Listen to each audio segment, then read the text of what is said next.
அழைக்கிறார் ஊழியம் நடத்தும் 12 மணி நேர தொடர் துதி ஆராதனை மற்றும் வல்லமையான தேவ செய்தி.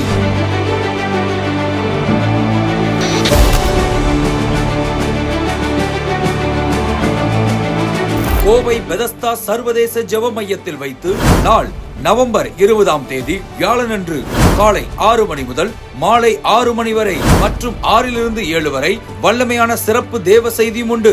இயேசு அழைக்கிறார் ஊழியத்தின் தலைவர் டாக்டர் பால் தினகரன் அவர்கள் பரிசுத்த ஆவியானவரின் அபிஷேகம் பெற்ற நாளை முன்னிட்டு இச்சிறப்பு துதி ஆராதனை குடும்பமாய் வாருங்கள்.